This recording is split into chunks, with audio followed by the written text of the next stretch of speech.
Hello बच्चों, let's read this question and the question says that suggest a possible explanation as to why some flying insects produce buzzing sounds and some do not। तो आइए बच्चों इस question को यहाँ पर अब हम सॉल्व कर लेते हैं। इस क्वेश्चन में हमसे कहा गया है कि हमें एक पॉसिबल एक्सप्लेनेशन बताना है कि क्यों कुछ फ्लाइंग इंसेक्ट तो प्रोड्यूस करते हैं बजिंग साउंड और कुछ नहीं करते हैं। तो यहाँ पर बच्चों हम की कॉन्सेप्ट यूज़ करेंगे साउंड।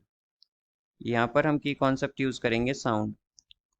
साउंड तो बच्चों अगर हम बात करते हैं कि कुछ जो हमारे इंसेक्ट होते हैं वो क्यों प्रोड्यूस करते हैं साउंड और कुछ क्यों नहीं करते हैं।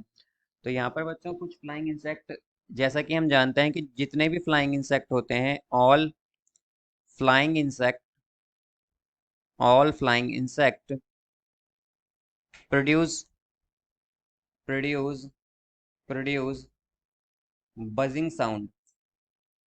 बजिंग साउंड तो बच्चों सभी क्या करते हैं, बजिंग साउंड प्रोड्यूस करते हैं। बट हम उसे ही सुन पाते हैं या हम उसे ही हियर कर पाते हैं जिसकी जो रेंज होती है, जो साउंड हमारे पास रेंज में होता है, ऑडिबल रेंज में होता है। जो हमारे पास ऑडिबल रेंज में होगा। ऑडिबल रेंज क्या होती है ह्यूमन के लिए, वो होती है 20 हर्ट्स से 20,000 हर्ट्स तक।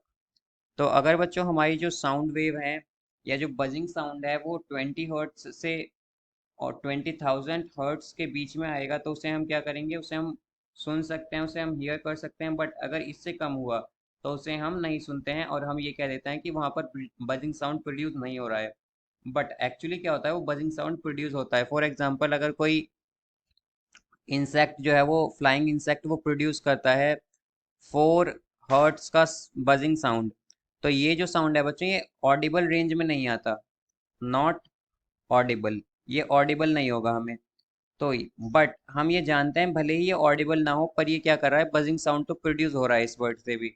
तो हम कह सकते हैं कि हमें यहाँ पर ये इसलिए सुनाई नहीं देता बिकॉज क्या होता है कि ऑडिबल रेंज में हमारा वो साउंड नहीं होता है। So I hope you understood it well. Best of luck. Thank you.